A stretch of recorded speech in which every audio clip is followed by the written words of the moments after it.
Hey everybody, this is Kim coming to you from Kim's Memory Managers, and I wanted to share with you a tip that I found out about saving paper, making mats. I think it's a great way to, sure, we can buy the pre-cut variety mats, which I love, and I love selling them. But if you have, sometimes you have extra card stock and you're looking to mat pictures and you want a quick way that doesn't waste a lot of paper, I'm going to show you how to do that. My next project is going to be using the Boho Escape theme that came out in January. I love the beautiful pictures, the images here in the paper. So I'm going to use that to make some mats to get ready.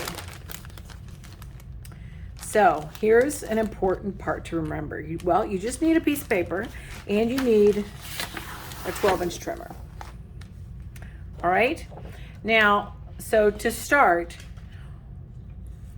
we're going to cut mats that are 4.5 by 6.5 in size.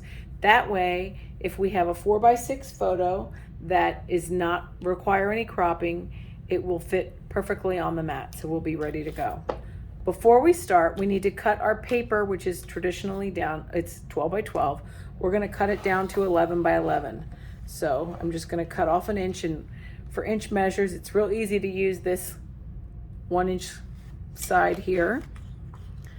I'm going to cut 1 inch off of 2 adjacent sides. Don't do opposite sides because then you'll end up having a 10-inch side. So we cut that 1 inch off here. Now we're going to rotate it and cut 1 inch off here. That's going to give me an 11 by 11 piece of paper.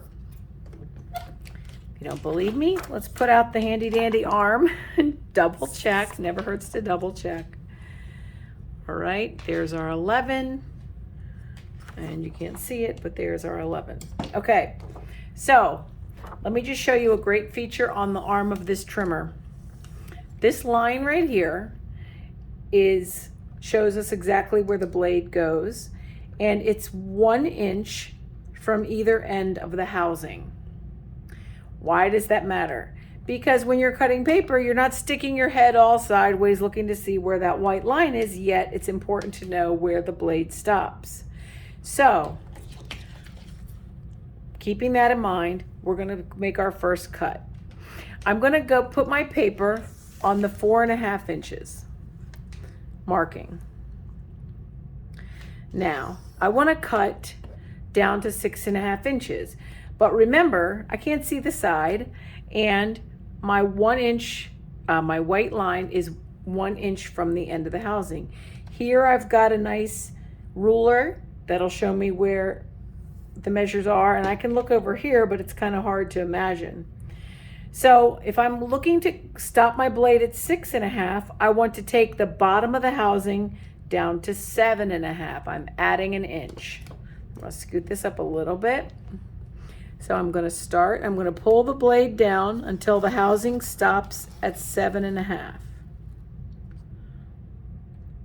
And I lift. Now I rotate my paper, go to the 4.5, I'm turning it to the right, 90 degrees, go to the 4.5, and again, I'm going to take the housing down to 7.5, which means my blade is at 6.5. And look, my first mat pops off.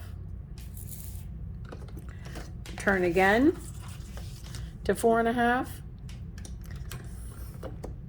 Go down to 7.5, which gives me my 6.5 inch cut. Mat 2 pops off. Turn again at 4.5. Watch this. I love this part. Go all the way down. And now I've got 2 mats. And now I've got a neat little 2-inch square. Not a ton of extra waste. Things I don't know what the size are. So there you have it. How to quickly turn a 12 by 12 inch piece of paper into 4.5 by 6.5 mats. And then it leaves you 2 1-inch strips for borders and a 2-inch square for some other embellishment. So anyway, hope that helps. Happy scrapping. Bye.